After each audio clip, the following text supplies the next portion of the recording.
Il y a deux revendications principales. Le statut donc, de premier recours, c'est-à-dire que les sages-femmes soient intégrées dans le système de santé au niveau de la physiologie, pour le suivi de grossesse, l'accouchement, les suites de couches, en termes de gynécologie et de prévention. Donc c'est ce qu'on appelle praticien de premier recours. Et ensuite, c'est intégrer le statut médical comme toutes les autres professions médicales. Les médecins, les dentistes, les pharmaciens, au sein même des centres hospitaliers, puisque nous avons un statut paramédical actuellement qui ne permet pas, si vous voulez, d'avoir un reflet de l'activité des sages-femmes dans notre travail de tous les jours et dans nos compétences. Qu'est-ce que ça changerait ce statut?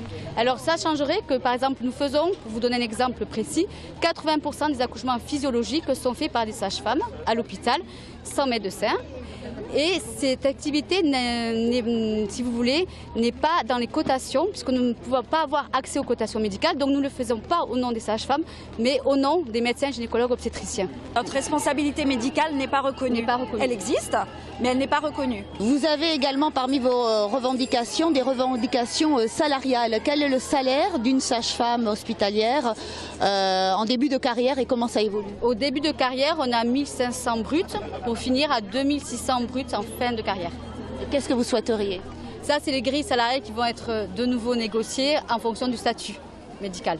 D'accord. Mais l'idéal, ce serait quoi? Ce sera à peu près 70% du statut médical des médecins actuels. Autre revendication, autre problème que vous soulevez à travers cette manifestation? Oui, alors il y a les décrets de périnatalité de 98 qui donnent un nombre de personnel en salle d'accouchement et en maternité, donc un nombre de sages-femmes qui est assez obsolète actuellement puisque nous avons énormément de travail et nous avons un nombre de personnel qui est juste à la limite inférieure et nous aurions besoin bien sûr d'avoir beaucoup plus de sages-femmes dans les salles d'accouchement et dans les services de maternité pour avoir une prise en charge beaucoup plus adaptée actuellement. Et après, l'autre problème auquel nous sommes confrontés en France actuellement, c'est qu'il y a à peu près 1 millier de sages-femmes qui sont au chômage, donc qui vont à Pôle emploi. Et sur 23 000 sages-femmes, ça fait quand même un nombre assez conséquent. Donc ça aussi, c'est quand même l'État qui donne un numerus clausus et c'est lui qui génère quand même ce chômage actuellement. Actuellement, les services sont perturbés, j'imagine? Les services sont perturbés puisqu'on a aussi un service minimum. Donc effectivement, ça demande beaucoup de travail pour celles qui sont là. Le soutien des médecins. Vous l'avez?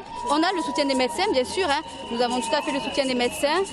Donc effectivement, après, c'est des conditions de travail plus difficiles quand on est en service minimum, donc moins de personnes à assurer les services au sein de l'hôpital. Vous avez rencontré quelqu'un de l'ARS? On a donné effectivement au docteur Morfoise un cahier de doléances, c'est-à-dire un cahier où il y a des projets de travail qui ont été mis en place par notre collectif, c'est-à-dire l'ONSSF, l'Organisation nationale syndicale des sages-femmes, et le Collège aussi national de sages-femmes. Notre profession était invisible dans le parcours de soins de santé des femmes en termes de périnatalité dans les lois de projet de Marisol Touraine 2014. C'est pour ça justement qu'on manifeste pour y être intégré.